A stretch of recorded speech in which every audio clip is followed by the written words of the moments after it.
Hey, everybody. Welcome to another episode of Cannabis Tech Talks. You are chopping it up with Chuck. I am the editor-in-chief with Cannabis and Tech Today, an award-winning publication in print and digital format here in the space. And today we have a special guest. We have Sean Sangster, the project manager of horticulture services for Fluence by OSRAM. Sean, how are you? Hey Chuck, how you doing? I'm doing well. How's everything with you? Not too bad. We're just jamming over here. Working away remotely like everybody else. Is that what you guys are doing as well? That's right. That's right. You've got a heck of a title, man. Project manager, horticulture services. Tell us a little bit about what does that job entail? Absolutely. Well, as the title says, I'm a project manager and it's over Hort Services. And that's a department that was recently created about a year now for Fluence to help our customer base to, utilize our technology, our equipment, integrate it into their space.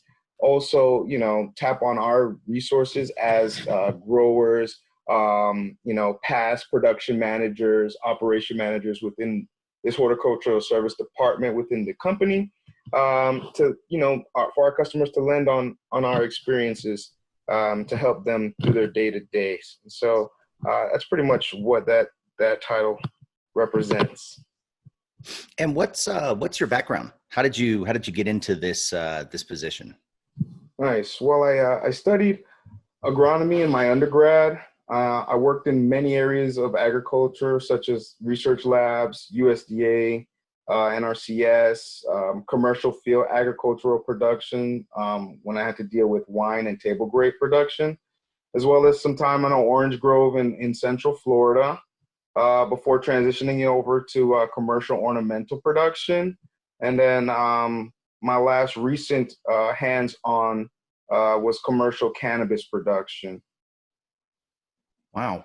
And what brought you to Fluence? Good question. Well, like I said, with my last role, it was cannabis production on a commercial scale. And so at that organization, we had Fluence lights, but we also had a series of other competitors as well. And so I conducted some trials, and through the trials, through the results, Fluence just continuously outperform the other technologies that we had at the time. And so for me, it went from conducting trials to growing under it on a commercial scale. And then, being a Fluence customer, they also have this annual customer conference, what they call Photo X. And so I was invited to that, and from just being a part of that conference, it gave me a whole understanding of the company and how everybody that worked with Fluence, their entire company had a great understanding of photobiology, and it was exhibited at this conference, right? And so they bring in industry experts from both the industry and academia. And then they discuss, the trials that they have going on, the trials that they're going to do within this coming year. And, this was one of the things that really stood out to me. And I was like, man, I really want to be a part of a team that, is at the forefront of such, fascinating technology. And so that's what really piqued my interest and really made me consider joining Fluence. So what is it, in your own words, that makes lighting so cool? Like everybody knows it's integral for growing and everything like that. But what makes lighting cool to you? I think for me, just coming from growing with a lot of like legacy technologies back in the greenhouse space, especially when I was in ornamentals, Mm-hmm. the regular HIDs, HPS, for things such as like midnight interruption or daylight extension, was, what I had in terms of my experience of touching lights. And so, working with a company like this who really focuses on photobiology and understanding, the different complexities of light when it comes to intensity, spectrum, and then, how the duration and photo period all play and they all interact on the different responses that you see in the plants. For me, it was just like, wow, and then seeing this technology introduced into the cannabis space and seeing what it can do to cannabis, it was just an eye opener for me. So that's what made it really cool. So you can definitely see the difference in the yields between good lighting and bad lighting. What does that look like? Oh man, you can tell, right? So you look at a lot of these plants and you see these morphological responses that you can tell, like when you go in there with, light meters and you look at the different stages. For example, if you're in flower, right? What I normally see with my growers is when they come out of veg, they're anywhere between like 4, 5, or 600 ppfd in terms of light intensity. And so when I'm in the flowering section and I'm looking through and I'm walking through week 4, week 5, I want to see, light intensities upwards of 800 plus, 850 plus, anywhere of 1,000 ppfd for me would be ideal depending on the cultivar. But you see these morphological changes such as, internodal space becomes very elongated when there's not enough light.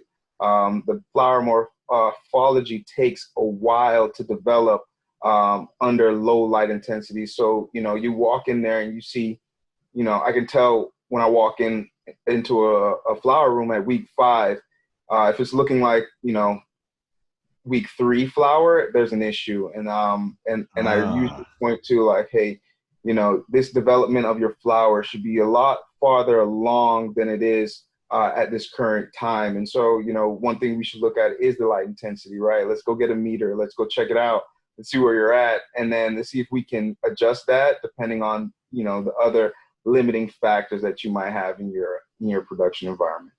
Wow. So it really makes that big of a difference. Oh man, Chuck, it's huge. You can tell, man. You can tell it's really a difference. And then when week 8 comes, the numbers don't lie, right? You get that harvest and you start to crunch the numbers and you start to see, man, wow, I only got, 30 grams per square foot. What am I doing here? And then my guy or my friend down the road, he's getting 50, 60, right? And so that's when you start to talk these numbers with growers. They start to, wake up to the fact that, hey, there might be something here that I'm not tapping into. Wow. Yeah. I mean, but you've got the best of both worlds. You get to be a science, like a science geek. And then also you get to be in the cannabis industry and help people get better yields. I mean, it sounds like the perfect gig. Absolutely. So tell me, you've talked in the past about how Fluence does more for the cultivators than just provide lights. Like there's the conference that you just mentioned. Can you talk a little bit about the role of the horticulture services team at Fluence and just talk a little bit about the types of interaction you have with growers that go beyond just lighting specs or, implementations? Most definitely. And so what we do, our first and foremost thing for horticultural services is to be that, that lighting expert, that subject matter expert when it comes to lighting. But, we identified early on that, this group of individuals that make up this department have such a plethora and background when it comes to hands-on commercial exposure to agriculture that, we decided that, it would just be a disservice if we knew that our customer would struggling in one area and we don't, offer some type of, even, just talking through it with them, some type of, troubleshooting support, right? And so, we've touched areas such as SOPs, GMP implementations with some of our customers that are overseas and have to work in those environments. We even do ROI calculations where we say, look, let's do a trial, let's work together. This isn't something that's an interest between both organizations.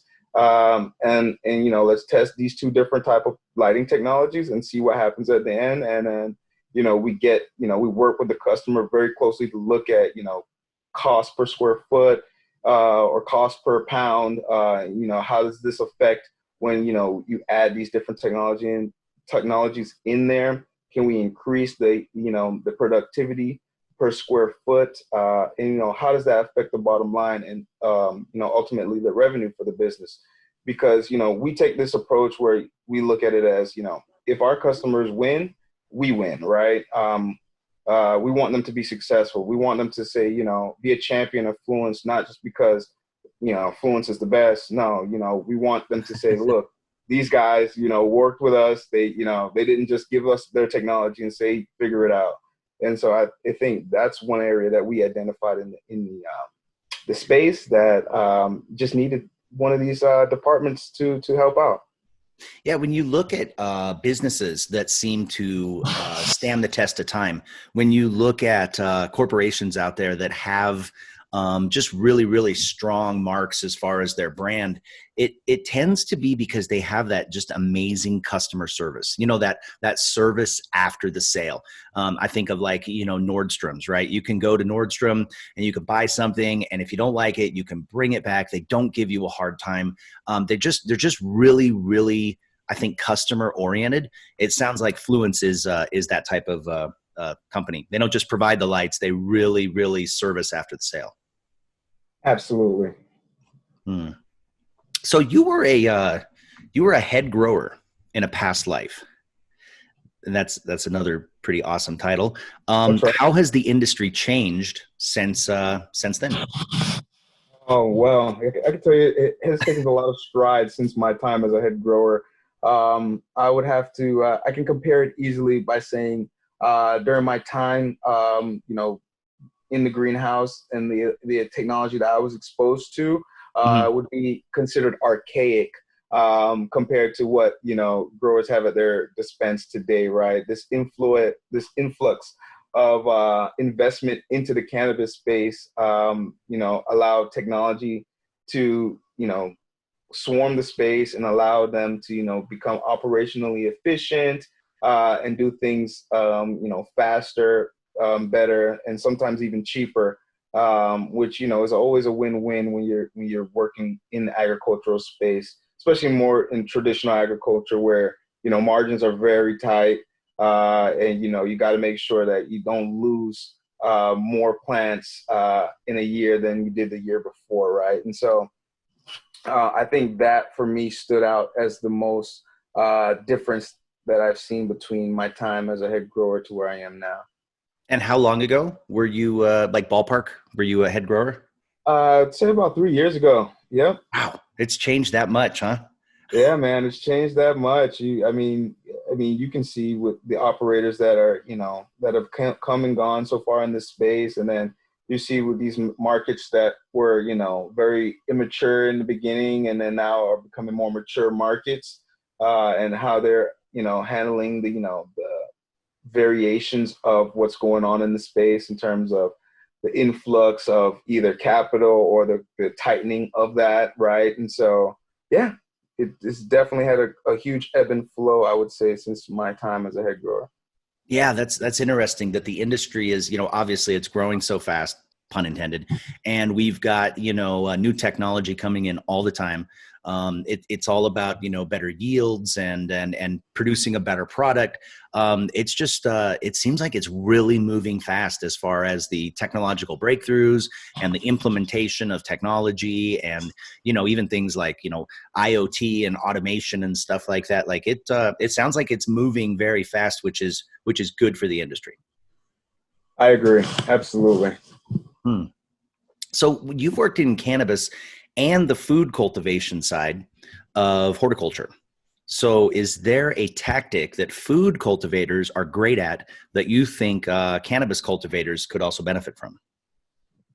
I think what I've seen, the huge difference is the commercialization of their crops, right? And how, how rapidly they can fill up spaces. So, when I see typical cannabis growers, right, and we talk through different scenarios, especially of the future, right? Like, it's easy to see, 1 million square feet of tomato greenhouses, right? These things are coming in easy to have hectares and hectares, right? But when you talk about cannabis, right, and, the genetic variabilities that you have amongst the cultivars, it's really hard to ramp up in that space very fast for cannabis. And so, what I've seen in the food side is, the adoption of, tissue culture. Look at Driscoll's as a huge example, right? Majority of their production comes from that.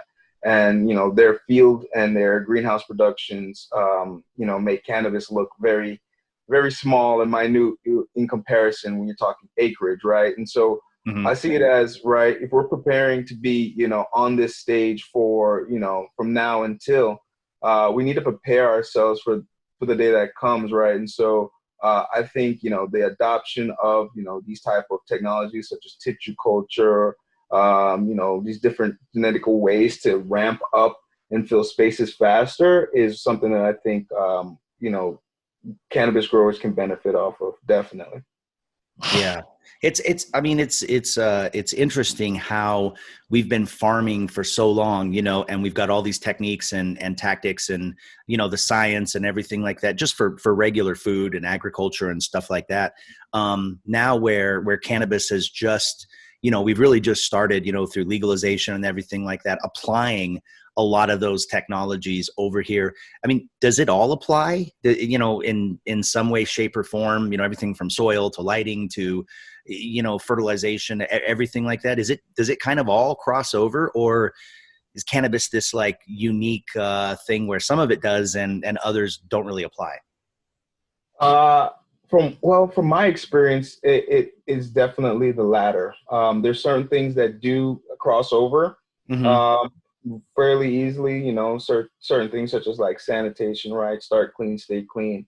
Handling of young plant material, making sure you maintain a cold chain so you don't, damage, young plant material with either heat or ethylene, right? So a lot of those practices do come over, but, certain things such as, I hate to be biased here, but, when light, right? Yeah. This crop, for example, there's no crop that, we know of that can take this high of light intensity on the planet. And so, when you're Wow. starting to talk about that, right, you got papers out there, where growers are doing trials of upwards of 1,500. Us Fluence, we're currently doing that with some of our vendor partners now, where we're touching light levels that are higher than, what you get on a summer day in the middle of the day. And the plant is, taking those photons and converting those into the sugars, which make our bud structures, right? And so, And it loves it.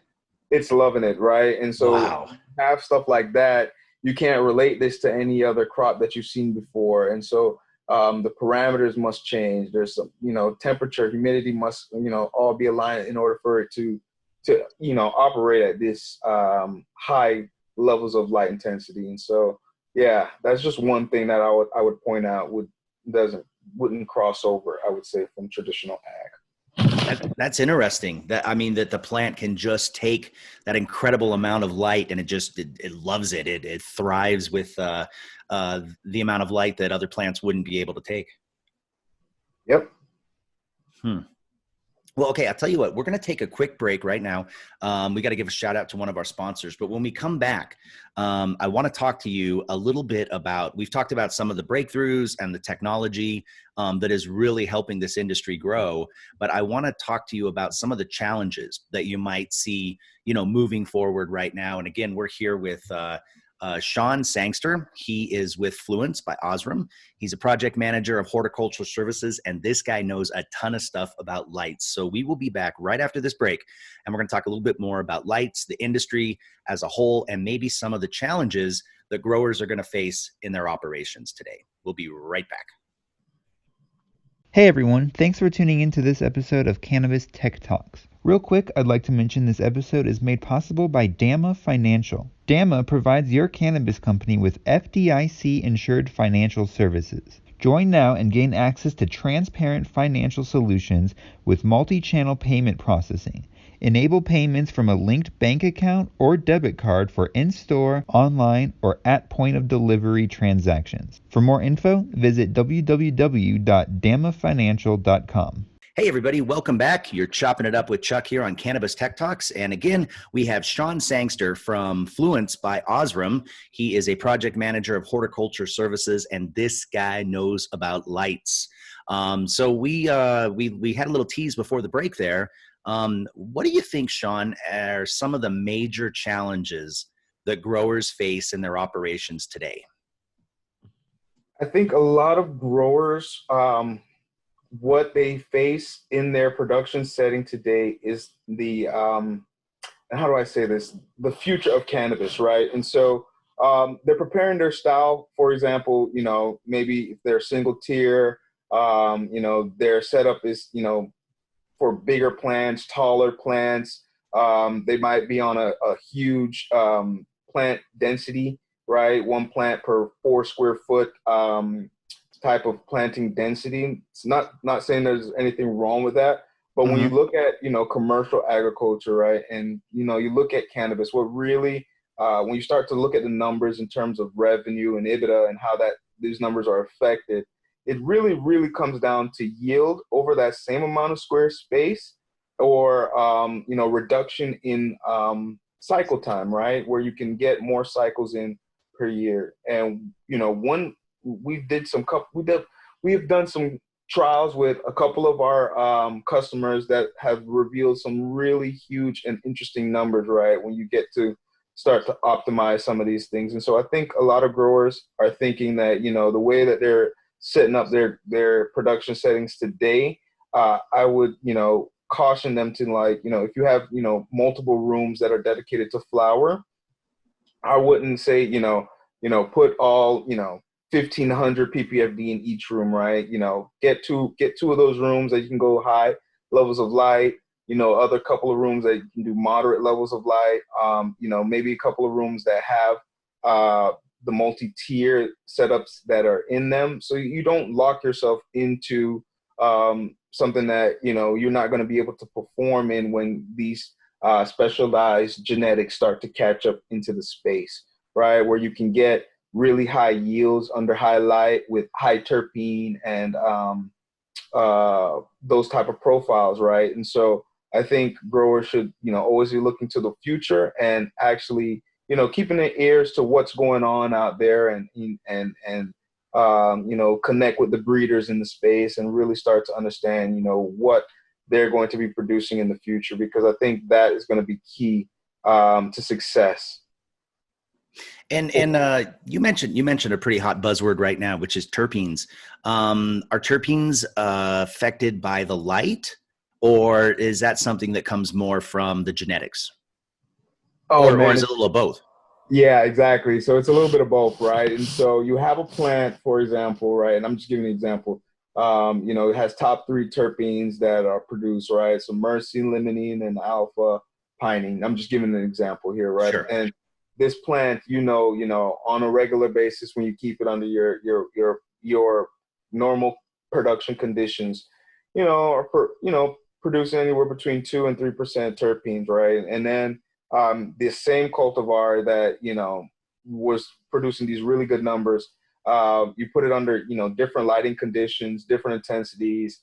You help it optimize in terms of if there's any disease within the plant, maybe it went through tissue culture to clean it out, get these different optimizations put into the plant. Now you start to see some type of active compound creation that is completely different, right? So you still get these top 3, but they might be even in more or higher concentrations than they were before. So that's things that we've seen. We also seen spectrum play a role on terpene production. And so that's another area that Fluence is getting into. Yeah, are you talking about the lighting that's delivered that basically has the full spectrum, kind of like sunlight, sort of to mimic sunlight?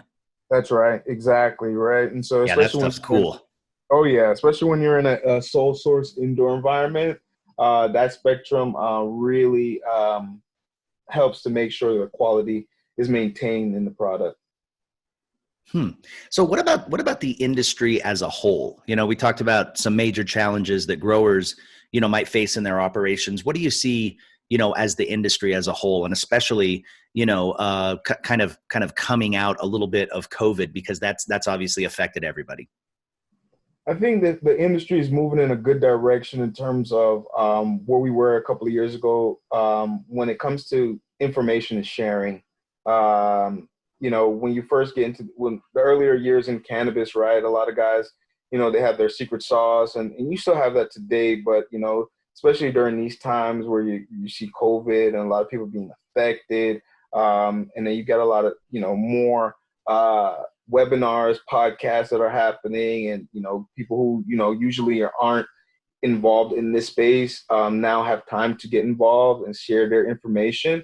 I think, this is an example of, we're starting to open up as a community and share information. And I think that's a huge win for cannabis.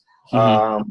Because, the more we get to share, the more we can set this industry in a direction where, when it comes to legalization in certain areas or throughout the countries, once the industry as a community has their, things down pat, we can be taken as a serious industry, not just, domestically, but globally.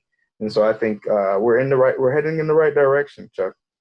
Yeah, and I've noticed too, and let me know if you agree. There has been a lot of information, a lot of content created, during this. A lot of people have been, most people have been staying at home for the past, 6 weeks, 7 weeks, something like that. And I've noticed a ton of information being put out through a lot of different channels, webinars, videos, just educational stuff. It seems like it's almost a renaissance age, if you will, for content creation and getting information out there. Have you kind of noticed that too? Oh yeah, and it's great, and I love it. You get a lot of good information, and you hear from a lot of people that you wouldn't hear from on a normal basis, right? A lot of these Mm-hmm. guys who own these companies, these successful companies, they're cultivators. You don't really get to hear from them just because of the day-to-day daunting task of, getting it done. And so now that, things have slowed down just a tad bit, and guys are able to say, hey, let me jump into this space and, help move the industry along as a whole. It's awesome, and I love it. Yeah, we have lots of different industries represented on Cannabis Tech Talks, and so we've talked to people in extraction, and they said that actually, for the most part, business has been fairly steady. Do you think that on the lighting side, that even though there's been a little bit of a kind of a slowdown, and obviously things have changed, is business still cranking along? Is there still demand? Is people are still growing, right? It's cannabis is essential. Is the lighting side still seeing lots of orders and business being done? Yeah, absolutely. And so you see with our industry, right, especially on the lighting side, you see it when the COVID first happened, and obviously a slowdown. But as these states allowed the businesses to become essential and stay open and generate revenue, you can even see the trends in the market as a whole. The cannabis industry is doing really well despite COVID, right? And so you have delays in certain projects just due to the fact that we need to respect social distancing and construction sites, and their cannabis and projects depend highly on those guys. Mm-hmm. You'll see obviously a slowdown, but it's still there. The market is still there. These guys are reporting really strong earnings, and they're talking about growth and not constricting or letting off any employees. So that's always a good sign. Yeah, it's very encouraging, and I know the people that we talk to and people across the different sectors, man, they're chomping at the bit. They're ready to get back and do some business. And a big part of how a lot of business got done was events. There's a lot of different expos and conferences that we can't have due to social distancing, but you're also starting to see where there's an emergence of a new technology, which is the online conferences and trade shows. I think we're getting ready to do one in partnership with a lot of other publications and media outlets. Going to be called Emerge Cannabis Conference and Expo, but there's a bunch of them coming up. There's hemp ones. There's MJ Business coming up. So that's an interesting way that the industry is sort of pivoting and kind of, creating new ways to get business done. Because if we can't all go to a conference or a convention center or something like that, everybody's got Zoom, and everybody's, got the ability to attend virtual conferences and things like that. So that'll be interesting to see how that plays out for the rest of the year. Because again, people want to get business, people want to get information, people want to network. And, this industry is very resourceful. So I think that'll be interesting to see, how that plays out. That's right. I'm excited to see how we adapt and change to this, trying times. That's what we do. Like this industry of all the industries out there. I mean, we're just very resourceful. We adapt, we improvise, we overcome, and that's this is no different. So you're right. That's a great way for technology and innovation and hard work to come together, to keep driving this industry forward. That's right. So let me ask you, are there any innovative or new tactics you've seen from growers that they're implementing that maybe our listeners should know about or could benefit from? Yeah, I've seen quite a few in the last, before the COVID incident happened, when I was traveling back in early March, late February. Some cultivators that I've worked with over the past year are going away from mother stock. I saw that in a handful of production sites, and it was interesting to see that. The question is, why get rid of your mother stock, and a lot of the cultivators, their same answer to me was they're increasing their square foot of flower, right? The flower is what is going to at the end of the day make them money, and so if they can just buy in or receive in disease-free plants under tissue culture or cuttings and reallocate that space to flower, that's one thing that I've seen a lot of growers implement. Another thing is their adoption of micro sensors and microclimates throughout the production setting, right? And so growers are really keen on what's going on in their edge effects of their production setting, right? What's happening, at the wall that's closest to my door, what's happening there in terms of the climate that's on my, third level or my second tier, what's going on there? How can I get it more homogeneous throughout the production space? And so growers are really, honing in on these certain technologies. And so it's exciting. Yeah, that is cool. And what's the status as far as LED versus regular? I know there's been some scuttle about that around there as far as, cost efficiency, and what's kind of the status with regard to that? Well, what we see right now, especially with our product lineup, is a 40% reduction in energy usage, right, compared to a traditional 1,000-watt HPS bulb. So that there, and then as you start to play with different spectrums, efficacy starts to become a area or a talking point that you want to have with the grower, right? Higher intensities using less amount of energy, right? And so that's huge.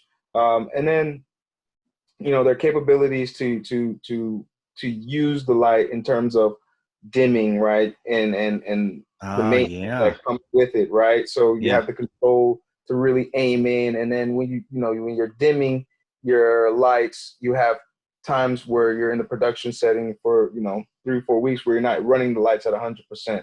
Can't do that with the older technology. So you're also saving on OpEx costs there. So those are just a couple of things that I would point out to growers who want to talk about some things about light in terms of the traditional versus the LEDs of today. Yeah, we got to do with one of our other magazines, Innovation in Tech Today, we got to do an interview at the Seattle Mariners baseball stadium. And they were the first Major League Baseball stadium to replace all the lights in the stadium with LEDs. And, baseball is very traditional. They're very opposed to change. They're very conservative in how they do things. But when you take a look at it, and as far as cost of energy savings, they don't have to replace the bulbs as often as they did with regular ones. Just like you said, they can dim, they can flash the lights, they can do all kinds of cool things. It turned out to be, a pretty good success. And then even, think about it from the standpoint of the batter. You've got to be able to see that ball really, really well. to be able to hit it, because it's moving and it's changing and it's, all these different things. And the Mariners were pretty successful with it. And then right afterwards, the Yankees installed LEDs, in their new stadium too. So it's lighting makes all the difference, not just in cannabis or in growing, but even in our everyday lives, and something as traditional as baseball. But it made a big difference, and they I think that's a trend you'll start seeing more as well. Oh yeah, absolutely. So I guess the last question I've got for you is, the right lights for a cultivator often point out various other aspects of a grow operation that need to be addressed. Once you address the lighting, then all of a sudden you see some other areas that need to be addressed. What are the most common issues that you notice, and how do you work to fix those? Well, growers hear me say this all the time, and it's very true. It really and truly, from what I can tell, 90% of the facilities that I walk and growers that I talk with, moisture management is huge. It is, I can't tell you how big that is in cannabis, and understanding that. You can even see papers where they did, drought stress trials and how it affected the secondary metabolite and terpene profiles of the plant. Just having your staff trained on the 5 levels of moisture is huge. And even if you have to develop, some of these guides, that the SOP guides that, you put throughout the production area, where you have photos that show, hey, this is what a level 5 moisture level looks like as opposed to a level 3, and where you want the moisture levels to be by the stage of where the crop is. For example, propagation and veg, either mother stock or flower, how you want the moisture to be cycled throughout the production time is huge. And I can't express how big that is for cultivators, because I've gone into places where, they've been able to manage their water correctly, and all of their issues, no issues in terms of, pest and disease, they're keeping that moisture under control. You don't see any restrictions to the growth habits of the plant, because you're allowing, the exchange of oxygen and CO2 to happen in the roots as well. And so a lot of these things that, growers have issues with can be tied to something as simple and as trivial as moisture management. So if that's one thing I would say is key, it would be moisture management for sure. Wow. Dude, I feel like I have learned a lot in the past half hour. It's really been a pleasure talking to you. What's Fluence up to now? What's next? Great question. And so we have a lot of things that are going to be hitting the market pretty shortly. And so one thing that I can talk to you guys about is that we're going to be having some new fixture offerings that are going to be hitting the marketplace very soon. We're going to be dabbling in different spectra in order for you guys to optimize your growing conditions. Whether, as you know, Fluence is not just a cannabis company. We also service the commercial ag. And so some of those products that are coming out will be tailored to that side of our business. But that is going to be interesting, as well as some research projects that we have going on, formal research that we have with some of our customers, where we're testing out these spectra on cannabis at light levels, like I was telling you earlier, are higher than what we see underneath the sun and in the environment. And so we'll be able to come out with a lot of this information and give it out to the space, to help move us along and see how far we can really push the knowledge and the level of cannabis in our space. So I'm excited for that. No, that sounds great. And let our audience know, here's where you can have a shameless plug. Let the audience know where they can find out more information about Fluence, or, how they can be involved with social media and things like that. Almost definitely. So you want to go out and check us on our website at www.fluence.science. Also follow us on our social media on Instagram, LinkedIn, Twitter. We have a lot of information on these sites where you can check out, our guides, some of our past webinars that we've had. They're all posted there. And so go and check it out and feel free to dig into the information. That's awesome, man. Sean, it has been an absolute pleasure. It's really cool that we see companies in the space that aren't just dedicated to, putting out products and stuff like that. They're really dedicated to educating the space and also, taking care of their customers after after the sale, like really helping ensure that everything is coming together for them. And it sounds like Fluence is one of those companies. So kudos to you, man. You got a great job. You work for a great company, and it was a pleasure speaking with you. Thank you, Chuck. I appreciate it, and you have a good one. Yeah, hopefully I'll see you at one of these events when we get back to having real events, and we can go there and see some demos and stuff like that. But in the meantime, thanks everybody for listening to this episode of Cannabis Tech Talks. If you like the episode, go ahead and make sure that you subscribe, share with a friend, and don't forget to follow us as well on social media. You can find us at Canatech Today on Twitter, LinkedIn, Facebook, MySpace, everything. No, we're not on MySpace, but pretty much every place on social media. Join the conversation. And again, thank you so much for joining us for this episode of Cannabis Tech Talks. We'll see you next time.